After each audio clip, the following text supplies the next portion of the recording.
Unaware the wife he divorced had just won a $500 million contract, he mocked her as a failure to marry his mistress.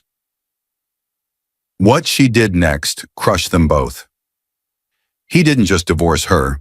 He stood in the narrow hallway of their small house, divorce papers in one hand and car keys in the other, and told her she was nothing while his soon-to-be new bride, Tessa, was already waiting for him so they could plan their wedding.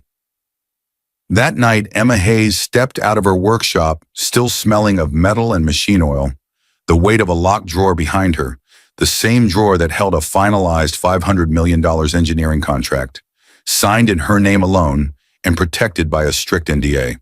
She was tired, fragile, and still foolishly hoping her husband might one day be proud of her work. Instead, she found Mark blocking the hallway, a stack of legal papers already bearing his signature. "It's done," he said with a smirk, waving them like a victory flag. "I'm moving on with someone who actually has a future. Tessa and I are planning the wedding. You have nothing, Emma, no job, no income, just your little toys." He thought he was discarding dead weight. He thought his mistress was an upgrade. He thought the divorce would set him free. What he never imagined was this.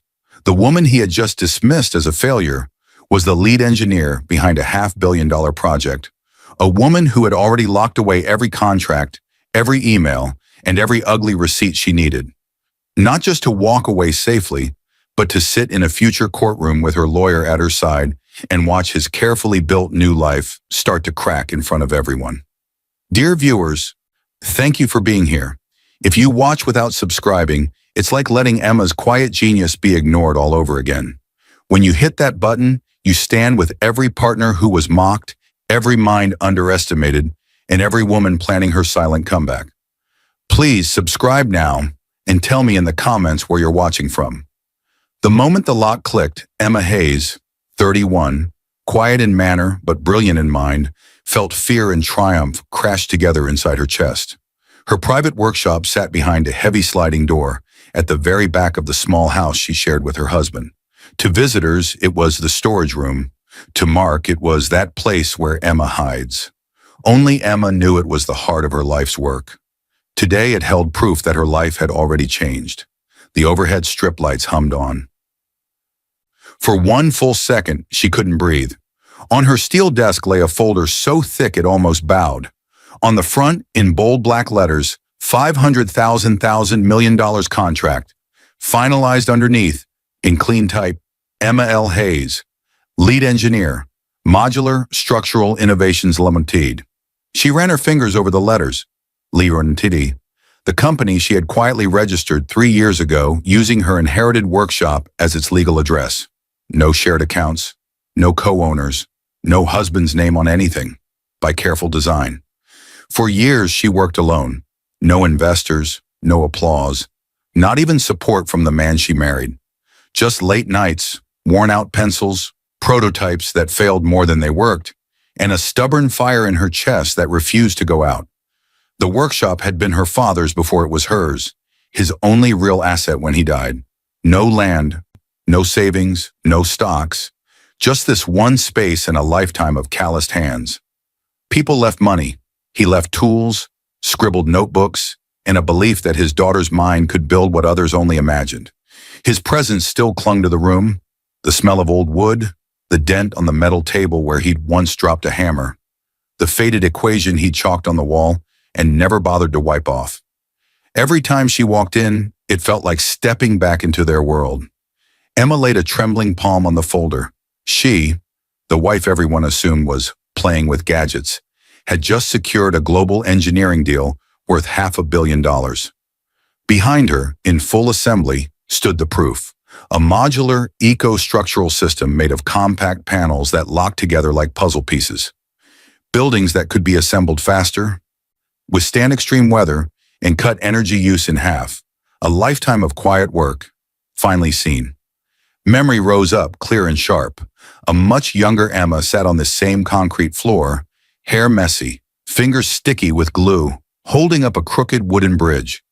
Her father crouched beside her, eyes soft with pride.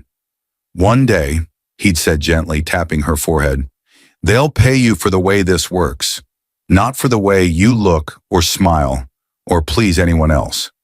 Back then, she just grinned. Now she understood. Emma exhaled slowly and opened the folder. Page after page, signatures, approvals, project phases, international partners, payment schedules, stared back at her. At the back, one document sat stamped in dark red. Strict NDA, no personal disclosure until public announcement. No discussion of contract terms, project scope, or projected valuation with any non-cleared individual, including close family, until official release. Legal and financial penalties apply. The words were sharp, binding, heavy. They were also why she'd swallowed every boast she could have made at home. Her husband, Mark Hayes, 33, confident, charming, a construction supplies salesman who loved being the loudest voice in any room, had no idea that his impractical wife had beaten out major firms and won the biggest contract of the decade. He thought her work was a harmless hobby. He couldn't have been more wrong. She placed the NDA on top and pressed her hand on it, acknowledging what it demanded. Silence, even at home, even with her husband, even when it stung. "He'll never know," she whispered, voice barely louder than the hum of the lights. "Not unless I decide he should." There was no bitterness, only quiet power. She slid the folder into the bottom drawer of her desk, turned the key, and listened to the metallic click. Final, certain. Then she slipped the key onto the small chain around her neck, tucked beneath her t-shirt, where Mark never bothered to look. Her phone buzzed harshly against the steel. Emma glanced at the screen. Mark calling. She didn't move. The vibration stopped, then started again, and again, and again. The call log flashed up when she touched the screen. 25 missed calls from her husband before 8 in the morning. Her stomach tightened, not with fear, but with an old familiar recognition. Mark only called like this when he needed something, not when he cared how she was. She set the phone down. Her gaze cooled, not from rage, but from sudden, deep clarity. Something was wrong. Whatever this was, whatever storm he was dragging toward her, it was already shaking the ground beneath her feet. A sharp, urgent knock sounded at the front door. Too fast, too forceful, rattling faintly through the house and into the workshop. Mark Hayes, it seemed, wasn't going to stay on the other side of the phone. The workshop door flew open so hard the hinges protested. Emma spun around, heart jumping, as Mark Hayes stormed inside with the energy of a man who believed the world owed him explanations. 33, broad-shouldered, quick-tempered. Mark always entered rooms like they already belonged to him. Even this one, the only space in the house he had never truly understood. His face was flushed, either from anger or from rushing, probably both. "Why didn't you answer your phone?" he snapped, chest rising and falling fast. "I called you 25 times, Emma." She steadied her breathing, shifting so her body blocked his view of the locked bottom drawer.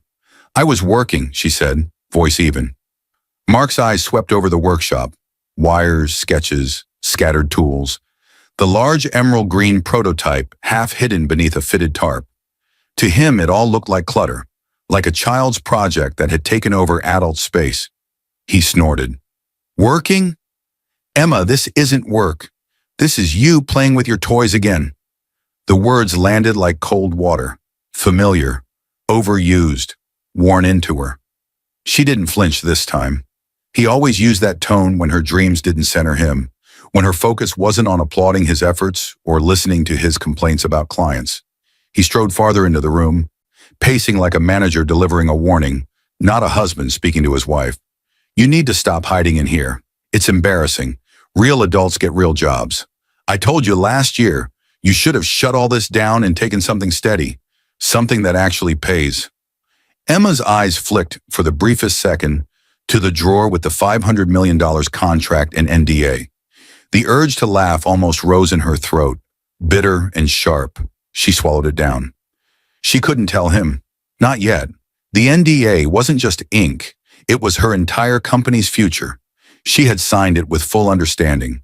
No disclosure, no bragging, no casual mentions over dinner, not to spouses, not to friends, not even to Mark, who would be the first person to turn her success into a weapon if things ever soured. "Is everything all right?" she asked, keeping her tone calm, buying time. praying he wouldn't walk closer to the desk. If he opened that drawer and forced the truth out, she'd be the one in breach, not him. Mark scoffed, offended that she'd even ask. I came to tell you I'm going to work early. Big day, important clients. Clients with actual money. His gaze slid across the room again, dismissive. Unlike this. Her chest ached. Another memory, older, sharper, rose to the surface. 2 years earlier, bills spread across their small living room table. Rent notice on top. Emma at the corner, laptop open, polishing a grant proposal for what would later become Modular Structural Innovations Ltd. Mark had walked in holding a printed job listing. Could you just be normal for once, he'd said. Apply for a stable office role. This engineering thing is never going to pay off. We need real income, Emma, not your experiments. Back then, she'd lowered her gaze, folded her ambitions smaller to keep the peace. Now she knew the cost of that silence. The memory faded, and she was back in the workshop with the same man, the same dismissive look, the same impatience etched into his features. Emma forced her face to stay calm. Arguing wouldn't help. The NDA bound her. His ego had never needed an excuse. Mark checked his watch dramatically. Anyway, don't wait up tonight. Might be a long one. Start of something big, you know? He turned toward the door. That was when she saw it. A faint smear on his collar. Light pink. Lipstick. Her whole body went still. Her first instinct reached for any excuse. Paint, maybe, or a smudge from a colored folder. But Mark didn't work with paint. And she didn't own a lipstick in that shade. She barely wore any at all. The smear had a slight shine. Dust didn't shine. Dust didn't leave clean, curved edges. Mark noticed her staring. What? He said, glancing down and brushing his collar with forced casualness. This? Probably from some samples at the office. Samples didn't look like someone's mouth had been there. Emma said nothing. The NDA kept her from revealing her triumph, but it didn't explain away the hollow feeling forming in her chest. She simply nodded and stepped aside, letting him pass without another question. Mark walked out of the workshop without so much as a backward glance. The door clicked shut behind him, leaving the air heavier than before. Emma stood alone, heart beating in the quiet. She moved toward her desk and rested her hand on the locked drawer, grounding herself on the contract's solid reality. The lipstick stain had carved a new thin line inside her, small but deep. Something was wrong. Something had been wrong for a long time, and now the surface cracks were finally starting to show. Far down the hallway, his muffled voice floated back through the partly open front door, along with a sound that did not belong in their house at all. A light, unfamiliar laugh, a woman's. By mid-morning, the unease in Emma's chest refused to quiet. Mark had rushed out so fast he'd left a brown envelope on the kitchen table. Documents for a client meeting, judging by the logo in the corner and his hurried scribble. Need for 11 a.m. pitch. Bringing it to him was the reasonable thing to do. That was what she told herself as she drove. It wasn't jealousy, she insisted. It wasn't the lipstick. It wasn't the sound of that strange, light laughter drifting through the front door as he'd left. It was simply the responsible choice. But her hands tightened on the steering wheel anyway.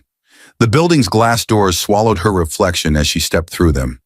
Inside, the air was cool and crisp. Phones rang. Printers whirred. People moved with purpose from desk to desk. Emma clutched the envelope a little closer. At the front desk, the receptionist looked up with a practiced smile. Before Emma could speak, a voice floated from the hallway. "Oh, you must be Emma." Emma turned. The woman walking toward her was exactly the type people noticed. Late 20s, about 29, sleek dark hair, a fitted blouse and pencil skirt, heels that clicked confidently on the floor. Her lipstick was a soft pink. The same shade Emma had seen on Mark's collar. "I'm Tessa," she said, extending her hand. "Tessa Clark. I work with Mark." Her smile was warm, but there was a glint behind it. "He talks about you all the time." The way she lingered on you felt deliberate.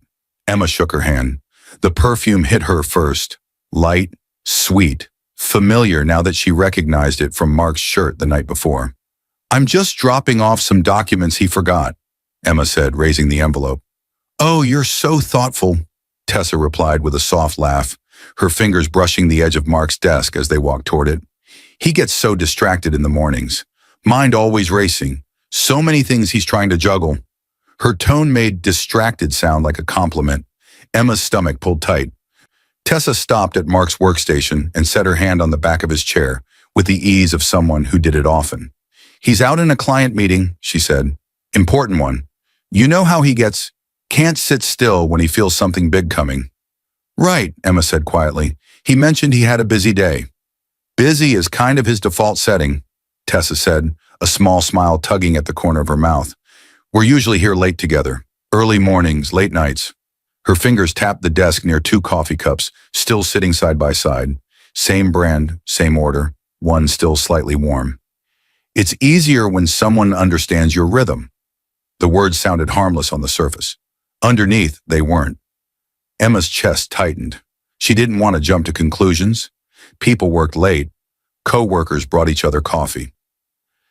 None of that was illegal, but Tessa's tone, Tessa's small, knowing pauses, the lipstick, the perfume, pieces were starting to lean toward each other, waiting to connect. 2 employees walked past the doorway behind them. One leaned toward the other. Does she not know? The whisper slipped out, just barely above the noise. Emma's shoulders went rigid. The 2 co-workers noticed her stillness and quickly moved down the hall, eyes forward, faces blank.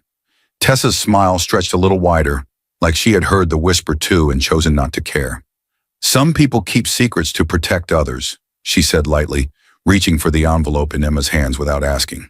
I'll give this to him. He's lucky you brought it. Emma let it go. The envelope, the moment, the illusion. Her mind scrambled through memories. Mark turning his phone face down, his sudden late nights, his defensiveness, the lipstick, the perfume, the whisper, the way Tessa's hand lingered on his chair. Thank you, Emma managed, though her throat felt tight. Of course, Tessa said. Mark is fortunate. Not everyone would go out of their way like this. That kind of devotion is rare.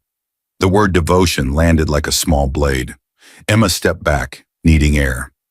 The office, with its bright lights and neutral carpets, suddenly felt suffocating. She turned toward the glass doors. Just before pushing them open, she glanced back. Tessa had already settled into Mark's chair, turning slightly side on, fingers lazily tracing the edge of his keyboard.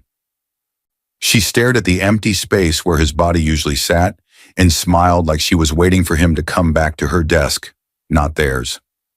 Emma pushed through the doors, the cool air of the lobby giving way to the harsher heat outside. Her phone buzzed in her hand as she crossed the threshold.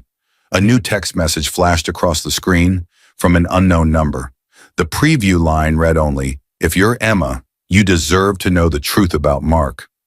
Emma didn't open the message right away. Her thumb hovered over the screen, but her mind was still caught in the image of Tessa in Mark's chair, the sound of that whisper in the hallway.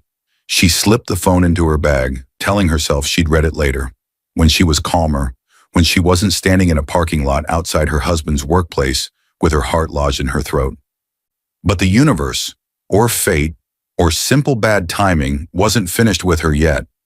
As she moved toward a side exit that led to the staff parking area, Emma pushed against a heavy door and froze. A voice drifted through the gap. Sharp, too familiar. She really thinks he's loyal. That's adorable. Tessa. The words landed on Emma like a slap. Emma stopped, letting the door ease back before it could reveal her. Her pulse hammered in her ears. She pressed herself lightly against the wall, not planning to eavesdrop, but suddenly unable to move. Another voice, quieter, nervous. Tessa, keep your voice down. What if she hears you? Tessa laughed softly, low and confident. Maybe she should hear. Might finally stop bringing him his forgotten files like a good little wife. The floor seemed to tilt beneath Emma's feet. Her fingers curled against the cool metal of the door. So it wasn't just coffee. It wasn't just late nights. It wasn't just her imagination. Tessa wasn't speaking like a helpful coworker. She was speaking like someone who believed she had already taken Emma's place. Emma swallowed hard and stepped back, leaving the door closed. She didn't want to hear more, but the voices floated down the hallway anyway. He said he's filing soon, Tessa added, voice dripping with casual cruelty. Once that's done, we can stop pretending. The other woman whispered something Emma couldn't make out. Too soft, too hurried. Chairs moved, footsteps faded. Emma stood there, rooted to the spot. Then slowly she turned away and walked toward the main exit instead, her vision blurring around the edges. She needed air. Any air that wasn't shared with Tessa's perfume. The automatic doors opened. Outside, the bright light of late afternoon hit her eyes, but none of it touched the cold knot forming in her chest. On the drive home, Tessa's words looped relentlessly. She really thinks he's loyal? That's adorable. He said he's filing soon. The unknown message from earlier flashed in her mind. At a red light, hands shaking, she finally pulled out her phone and opened it. Unknown number. If you're Emma, you deserve to know the truth about Mark. I've seen him with the woman from his office. This isn't a rumor. I have dates, photos, and receipts. I can't stand watching you be lied to. Attached were thumbnails of screenshots and blurry photos. Mark and Tessa leaving a hotel, sitting too close at a bar, his hand on her waist in the dim light of a restaurant. Emma's throat closed. She didn't recognize the number. There was no name, just a small note at the bottom. Please don't ask who I am. I need my job, but you need the truth. All afternoon, the words and images pressed against the inside of her skull. By the time she reached home, the sun had started to slide lower, casting long shadows across their living room. She sat on the edge of the couch, phone in her hand, photos open, proof staring back at her. Hours later, the front door finally opened.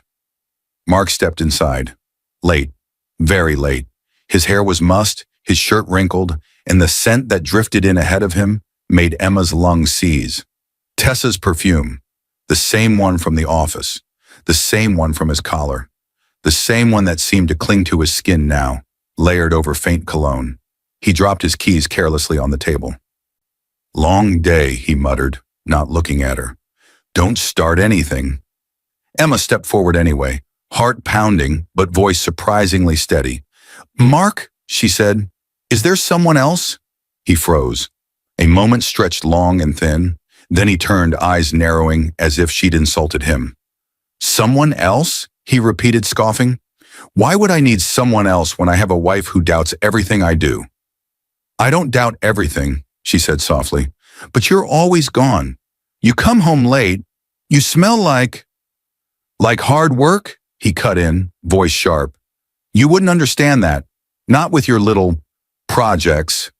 He flicked his hand toward the hallway leading to her workshop as if swatting away a fly. Her heart cracked at the word. Projects. Her life's work. Her $500 million contract, reduced to a hobby in a single syllable. I'm serious, Mark, she tried again. Please, just tell me the truth. If there's someone who believes in me, he snapped. Someone who doesn't drag me down. Someone who thinks I'm capable of more than this. He gestured around the house as if the life they'd built together were cheap wallpaper he was tired of looking at. The blow stole her breath. He grabbed his jacket again, clearly done with the conversation. I don't have time for this. I'm going out. The door slammed so hard the frame shook. The house fell utterly silent. Emma stood in the hallway, the unknown message still open on her phone, photos staring up at her like witnesses. Her legs felt weak. Slowly, she walked to her workshop, pushed open the cold metal door, and went straight to her desk. She laid her hand on the drawer holding the $500 million contract. He had no idea that the woman he just dismissed as nothing was the one who had already secured a future most people would never touch. She couldn't reveal it, though. Not yet. Not without risking everything she'd built. Her phone buzzed again, breaking the quiet. Another message, this time from a second unknown number. On the screen appeared a single sentence. If he's already talking about filing, you should prepare yourself. He's more serious than you think. The days that followed blurred into each other. Cold dinners, slammed doors, Mark coming home later and later. Emma didn't confront him again. Instead, she quietly forwarded the anonymous screenshots and messages to a private email folder, and after a long night of shaking hands and deep breaths, to a lawyer recommended by one of the senior engineers on the project board, just in case, she'd written. She hadn't used the word divorce, not yet. Mark, meanwhile, acted like nothing needed fixing, except her.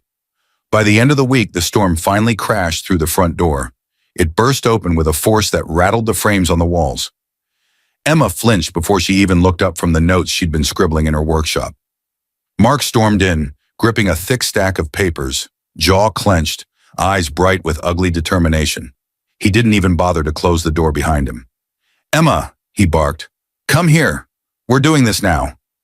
The finality in his tone made her chest tighten. She wiped her hands on a cloth, though they were already clean, and stepped into the hallway. Each step felt heavier than the last. He waved the papers like a flag. "It's done," he said, a triumphant smirk twisting his mouth. "I already signed. You just need to add your name." Emma's gaze dropped to the top page. Petition for dissolution of marriage. Her fingers went numb. "Divorce," she whispered, even though the word was staring right at her. Mark crossed his arms, unbothered by the way her world had just cracked. "Don't act surprised. Let's stop pretending this marriage works. You're stuck in your fantasies. I'm done waiting for you to grow up." Her throat tightened. She wasn't silent because she agreed. She was silent because she was pinned between two brutal truths, the NDA and the man in front of her, the contract, the project, the company. Years of work, the promise she'd made to protect it all. Mark mistook her silence for weakness. He stepped closer, dropping his voice to a cold whisper. "Face it, Emma, you're going nowhere. You have no business, no real income, no achievements anyone cares about." He jerked his head toward the workshop. "Just toys." Toys, her invention had already been valued in writing at $500 million, but to keep it, she had to keep quiet. She thought of telling him, of throwing the truth in his face, of watching his expression shatter. But if she broke the NDA, the deal could collapse. Her team would suffer. Years of sacrifice, hers and her late father's, would be wasted. She opened her mouth. Only a shaky breath came out. Mark smirked, reading it as surrender. "Good. Sign it." He straightened, confidence swelling. "I'm moving on with someone who actually has a future, not a dreamer." The name arrived before she could stop it. "Tessa?" she whispered. His eyes flickered, just for a second, before he recovered. "I'm getting married again. Quickly. Tessa deserves better than waiting around while you cling to this mess." He gestured vaguely around the house. "We're already planning the wedding. Something real, something beautiful, something I can finally be proud of." The words almost knocked her to her knees. He wasn't just leaving. He wasn't just cheating. He was discarding her for the woman who had laughed about her in office hallways. A pen clattered at her feet. He dropped it on purpose. "Sign," he snapped. "Don't make this messy. You know you can't afford a fight. You have nothing in your name. No savings, no real job." His gaze flicked to her worn jeans and simple t-shirt. "Be smart for once." Those words landed deeper than any insult before. He truly believed she was nothing. Emma closed her eyes for a moment. She saw her father's hands guiding hers. The prototypes stacked in the workshop. The contract locked safely away. The email her lawyer had sent that morning. "Do not discuss your project with him yet. Document everything. Let him reveal who he is." She inhaled slowly and opened her eyes. "I'm not signing anything tonight," she said softly. His jaw jumped. "Excuse me? I'll have my lawyer look at it first." The word lawyer made a flash of unease cross his face. He hid it quickly behind a scoff. "Fine," he bit out. "Do what you want, but this is happening, with or without your performance." He snatched the papers away from her and slammed them down on the small console table by the wall. "I'm late. Tessa's waiting. We've got a wedding to plan." He grabbed his keys and walked out, slamming the door so hard the pictures rattled again. The house fell quiet, like it was exhaling after being punched. Emma stood there in the hallway, the divorce papers lying crooked on the table, her hands trembling. After a long moment, she picked them up, carried them into her workshop, and laid them carefully beside the drawer that held the $500 million contract. One stack represented the future he was choosing. The other, the future he had never believed she could have. She rested her palm on the locked drawer, drawing strength from the solid wood, from the truth he still didn't know. Her phone buzzed on the desk. She wiped at the tears she hadn't realized were falling and picked it up. A message from Tessa. "Tessa, he's mine now. Move on." Emma's breath caught. Just below it, another notification appeared, this time from the project board's secure channel, the one that never pinged without reason. Subject line: mandatory final review. Your presence required. The timing was brutal, or perfect, depending on which future she chose to step into. And months from this night, after signatures were inked and the divorce was final, Mark would stand beside Tessa as her husband, convinced he had traded up, mocking the failure he believed Emma to be, with no idea what was coming for them both. The sob tore out of Emma before she could stop it, raw, sharp, and deep enough to shake her entire body. The door had barely stopped vibrating from Mark's exit. The words, "He's mine now." "Move on," from Tessa, still glowing on her phone screen when everything inside her finally broke. She sank to the workshop floor, knees hitting the cold concrete, the divorce petition and attached documents sliding from her hand and fanning out around her like wreckage. Her breaths came in short, painful bursts. Her fingers shook so badly she could hardly keep them pressed against the ground. It felt as if everything had collapsed at once. Tessa's message, Mark's cruelty, the new wedding he was already planning, the way he'd spoken to her like she was an anchor he needed to cut loose. Her vision blurred with tears she couldn't hold back. If anyone had walked in then, they would have seen a woman shattered, quiet genius, loyal wife, discarded dreamer. No one walked in, no one knocked, no one came back for her. Not even the man who had once promised to choose her first. When the first wave of grief loosened its grip, her sobs thinned into ragged breaths. She sat back slowly, wiping her face with trembling fingers. The workshop felt huge and hollow around her, every familiar tool now watching her like a silent witness. The only sound was the ticking of the old wall clock, one she and her father had fixed together when she was 10. She remembered how proud he'd been when she'd adjusted the tiny gear and made the hands move again. Back then, things broke and could be repaired. Now it felt like some things were only meant to break. Her phone lay on the floor beside her. It buzzed suddenly, vibrating against the concrete. She flinched and reached for it. A new email notification lit the screen, this time from the project board's secure channel, the one she'd seen earlier when everything with Mark first spiraled. Project board, mandatory final review, confirmed. Public announcement scheduled in 2 weeks. Emma stared at it, eyes still wet. 2 weeks. In 2 weeks, the world would know her name. In 2 weeks, the contract locked in her drawer would become public knowledge. In 2 weeks, there would be no more hiding, not from the industry, not from investors, not from anyone who had ever called her nothing. Her chest tightened, not with pain this time, with something else she'd forgotten she still had. Power. Her work was about to step into the light. Her invention, the modular eco-structural system she had built piece by piece in this room, was about to be announced as the backbone of a $500 million global initiative. The same work Mark mocked as toys. She closed her eyes and memories flickered past like a reel. Nights she stayed up alone, drafting plans while Mark stayed late at work. Nights she heard him come in smelling of unfamiliar perfume. Breakfast where he scrolled through his phone while she hid her sketches under old newspapers. Arguments where he told her to be normal, to give up childish dreams. She had carried the marriage alone. She had carried her dreams alone. She would carry her victory alone too, if she had to. Emma drew in a long breath and pushed herself off the floor. Her legs were unsteady, but something in her eyes had changed. The soft, constant doubt had burned away, leaving a quiet core of steel. Her gaze drifted toward the far corner of the room, where her covered invention stood like a sleeping giant. She walked to it slowly, fingertips tracing along the fabric before she lifted it halfway. The smooth, interlocking panels caught the light, their lines clean, deliberate, and strong, just like the mind that had designed them, a system the world had already accepted, a system Mark had never even bothered to ask about. Emma's reflection appeared faintly in the polished surface. Red eyes, tear-streaked face, jaw trembling. And yet, beneath it all, something unbroken. She rested her palm on the metal. "Let them think I'm nothing," she whispered. Her voice was soft, but the words came out with the weight of a vow. "Let them all think it." Her mouth tightened into a small, determined line. "They'll know soon enough."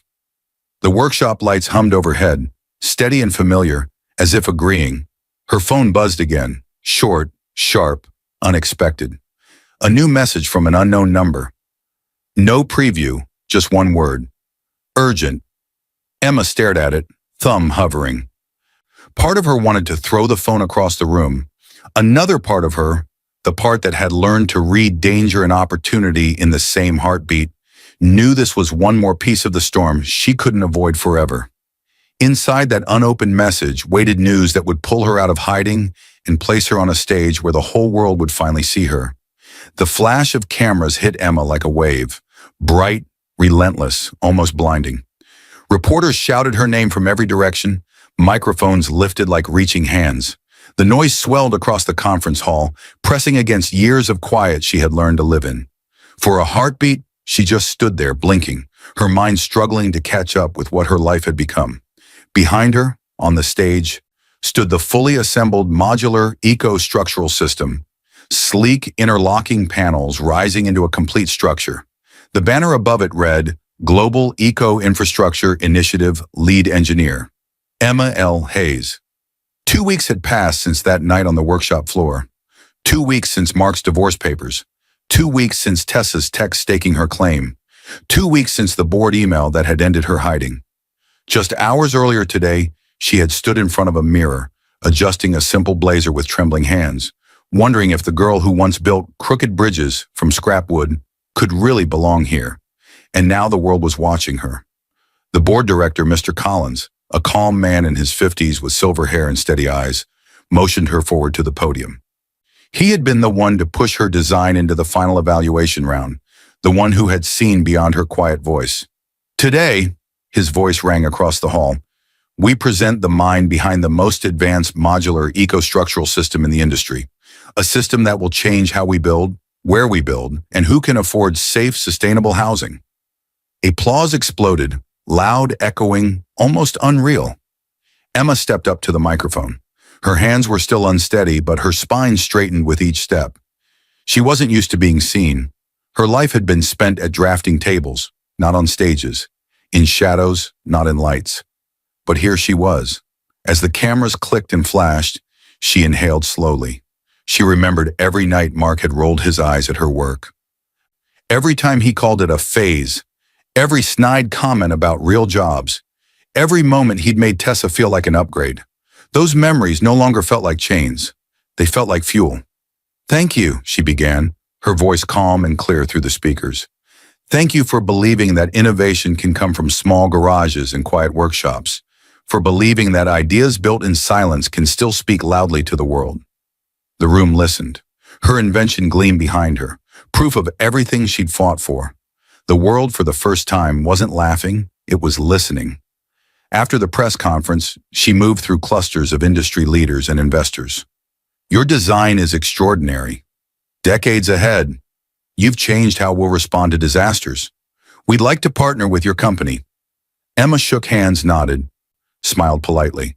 Part of her felt like she was watching someone else, another woman with her name, her face, her brilliance, but none of her scars. Across the hall, a row of screens played the live broadcast. On one of those screens in a busy restaurant across town, Mark Hayes froze. He had been mid-laugh, a fork halfway to his mouth, holding the attention of a few friends as he bragged about plans with Tessa, where they'd honeymoon once the divorce was finalized, how free he'd feel once everything with Emma was over. At their table, Tessa scrolled through her phone, only half listening. The TV above the bar cut to breaking news. And in a stunning victory, engineer Emma Hayes has secured a $500 million contract as lead designer for the Global Eco-Infrastructure Initiative. Mark's hand went slack. The fork clattered onto his plate. On the screen, Emma shook hands with international partners, her posture straight, her expression composed, cameras flashing all around her. Tessa glanced up, annoyed at the sudden silence, then froze too. Wait, she breathed. Is that your Emma? Mark leaned forward, eyes wide, color draining from his face. That's Emma? He said her name like he hadn't known her at all, like the woman on the screen and the woman in his memories were two different people. The banner below the broadcast left no room for doubt. Local engineer Emma Hayes wins $500 million contract. At the corner of the screen, the footage showed her standing beside Mr. Collins, fielding questions from global media like she'd been doing it all her life. Tessa's gaze slid sideways to Mark, suspicion sparking. "You didn't mention," she said softly, "that your ex was this Emma." He couldn't answer. His mouth was dry. His thoughts were a mess of disbelief and panic. Emma, miles away, felt a strange chill run over her skin as she left the stage and stepped into a quieter hallway. She couldn't explain it, but something in the air had shifted, as if one chapter had just slammed shut and another had opened, whether she wanted it or not. Her phone buzzed in her pocket. A message from an unknown number, the same one that had sent urgent days earlier. Unknown. He knows now. As Emma stared at the message, somewhere in a different part of the city, the foundation of Mark's carefully built new life was already beginning to crack. The shouting began before the sun fully rose. Mark Hayes slammed his office door hard enough to shake the framed certificates on the wall. His voice carried into the hallway, angry, desperate, frayed with a fear he rarely admitted he felt.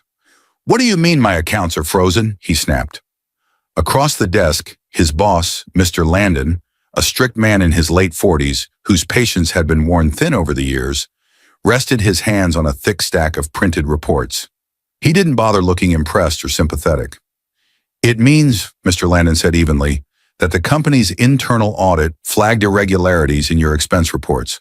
Hotel charges, restaurant bills, travel claims that don't match your schedules. Some of these never had prior approval. Some of these," he tapped a page, "were submitted during days you weren't even on the road." Mark's heart lurched.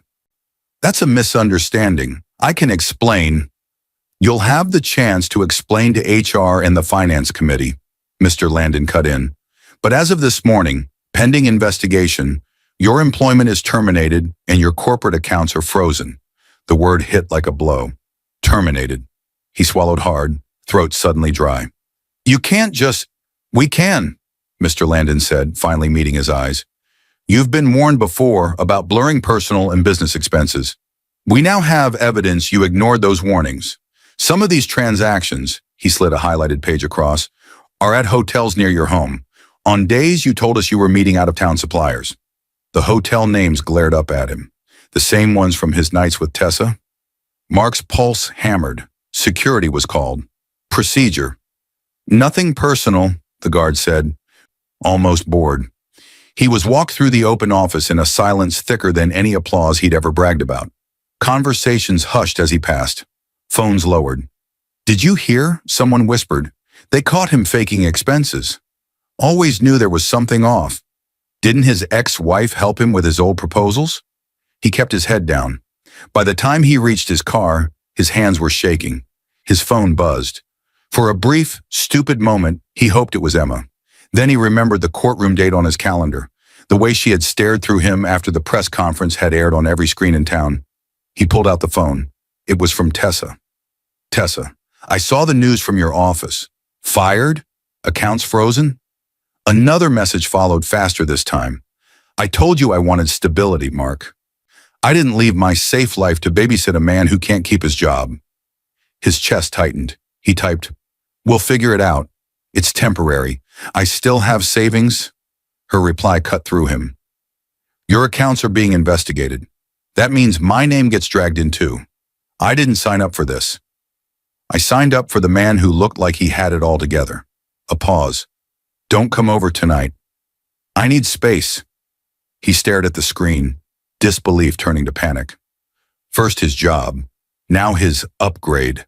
He slammed his fist against the steering wheel, but the only thing that changed was the ache in his hand. His mind flashed back to the restaurant TV. Emma in tailored blazer and calm confidence, shaking hands with leaders.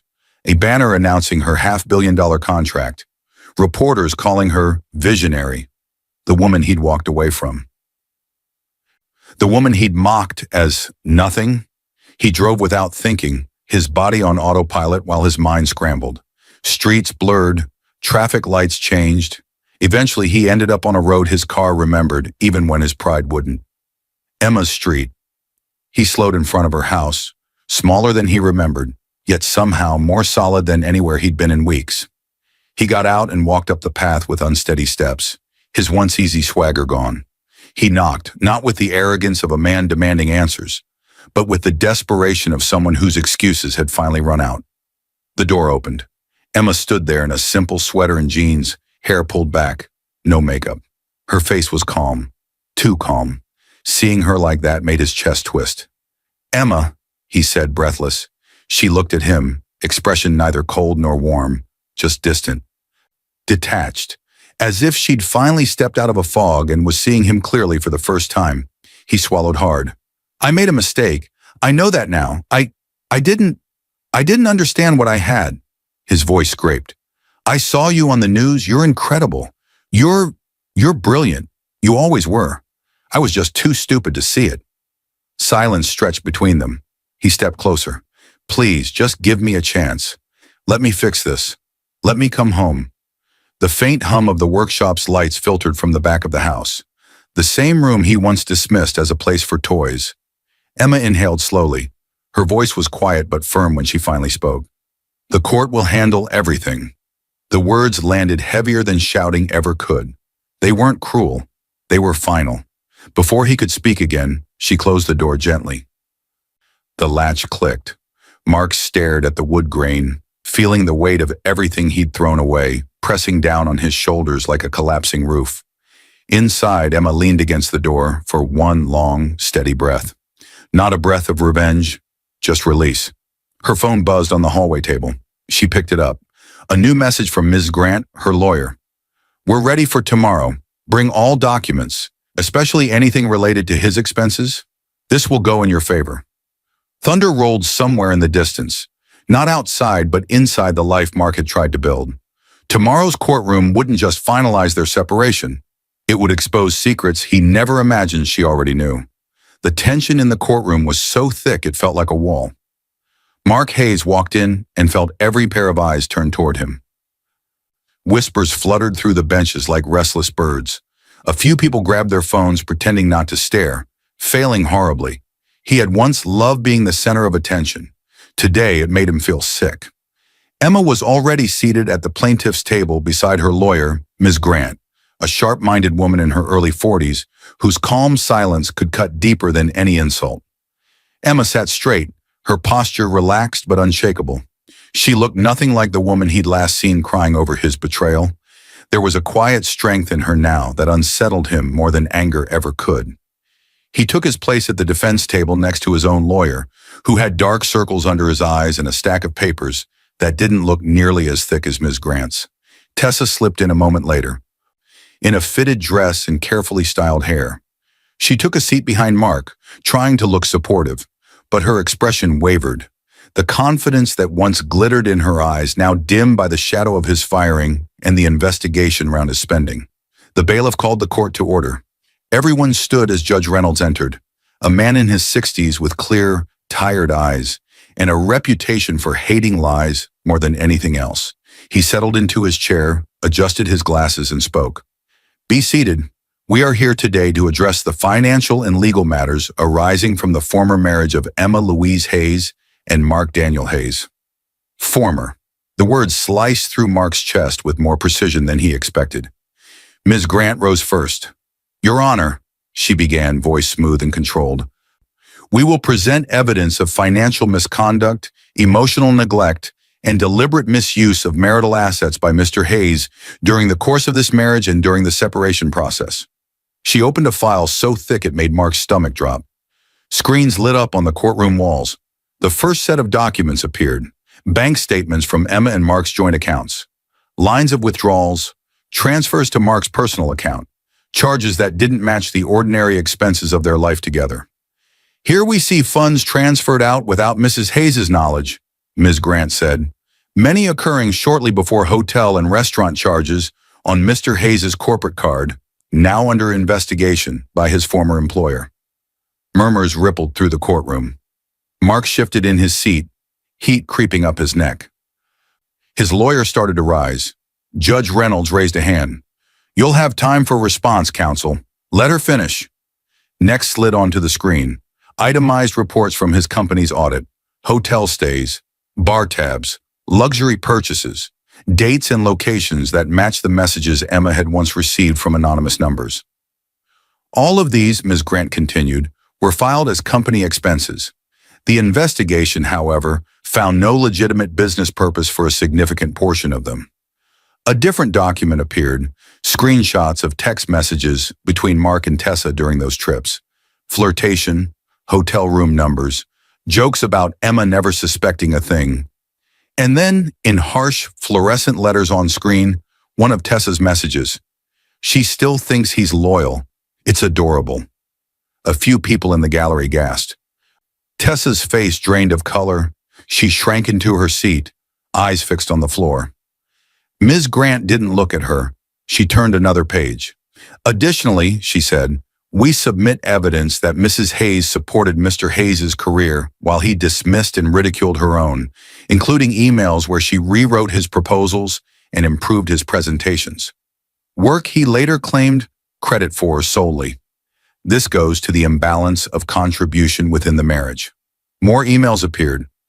Emma's patient edits, improved drafts, gentle reminders of deadlines. Judge Reynolds' jaw tightened. Finally, Ms. Grant clicked to a testimonial letter. This is from an engineer who worked with Emma's late father, she explained. He confirms that Mrs. Hayes' project, the one now publicly valued at $500 million, was developed independently, long before the separation, and that Mr. Hayes never participated in its design, funding, or construction. It is her separate intellectual property and was repeatedly dismissed by Mr. Hayes as toys. Emma kept her gaze steady, hands folded in front of her. Mrs. Hayes, Judge Reynolds said, looking at her over his glasses, is this accurate? Did you intend to hide this project from your husband? Emma spoke for the first time that morning. I didn't hide it to punish him, Your Honor, she said softly.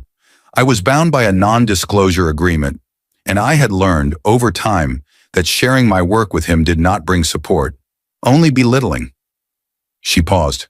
I chose to protect my project, and myself. The judge studied her for a moment, then nodded once. He turned to Mark. Mr. Hayes, do you wish to respond? Mark struggled to his feet. His hands were clammy. His throat felt tight.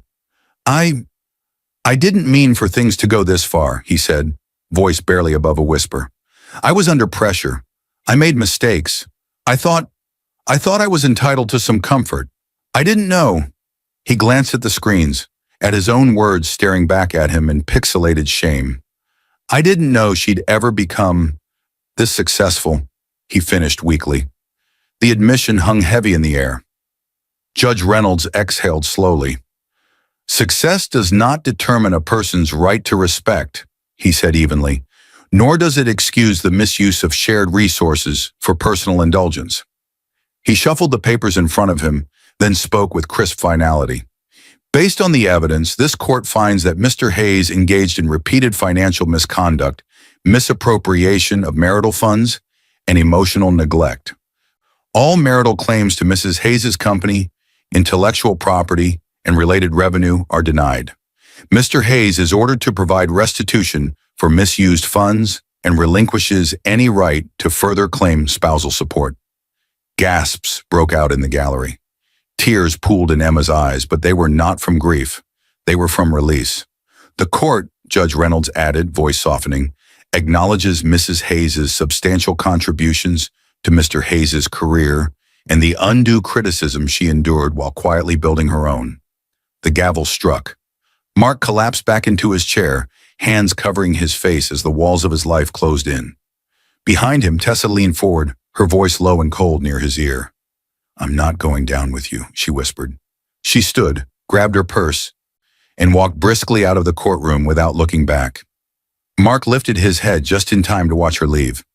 Emma rose slowly. She gathered her papers, her posture calm, her dignity intact. Outside those courtroom doors, the world and the media were already waiting. As Emma stepped into the hallway, a reporter approached her, microphone trembling slightly. Mrs. Hayes, she said quietly, there's a private investigator asking to speak with you. He says he's the one who sent you those early warnings about your ex-husband, and he has one last file you might want to see. The door to the new research facility slid open with a soft hiss Bright white light spilled across the polished floor. Emma stepped through, carrying the same blueprint tube she'd used since the days her designs were nothing more than pencil sketches on thin paper. Now those sketches had grown into contracts, buildings, and a name the industry knew. This space, this entire facility, was hers. The scent of fresh paint and clean steel filled the air. Her footsteps echoed in the wide open room, each quiet tap a reminder of how far she'd walked to reach this place. From a cramped workshop behind a house where she was mocked, to a sprawling center built around her vision. For the first time in a long time, her heart wasn't pinched with doubt or bruised with someone else's cruelty. It felt steady, full. She paused in the center of the main lab and turned slowly. Workstations waited along the walls, ready for the engineers she would someday hire. Display tables held prototypes in various stages, some refined, some rough, some that still bore the stubborn imperfections of ideas in progress. Her inventions no longer hid under sheets in a back room. They stood in the open under bright lights, recognized for what they were.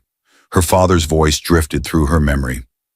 One day, they'll pay you for the way your mind works, not the way you look, not for how quiet you stay, not for how much you shrink to make others comfortable. He had been right. Across the nearest table, an early version of her modular panel system lay beside the latest iteration. The evolution was clear, rough beginnings smoothed into elegant strength. She exhaled slowly, all the years flashing through her mind. Mark calling her work toys, Tessa's mockery echoing in hallways. Divorce papers thrown at her like trash, anonymous messages warning her of betrayal, the NDA that forced her to hold her tongue, the press conference where the world finally listened, the courtroom where the truth stood taller than his excuses. He had left her convinced she was nothing. She had become more than he could ever comprehend. Emma ran her fingers along the edge of a panel, watching her reflection shift slightly in the metal. Older, stronger, eyes carrying both history and hope. I didn't crush them with anger, she said quietly. I crushed them just by becoming who I was always meant to be. Silence settled comfortably around her. Through the glass wall at the far end of the facility, morning light poured in, casting clean lines across the floor.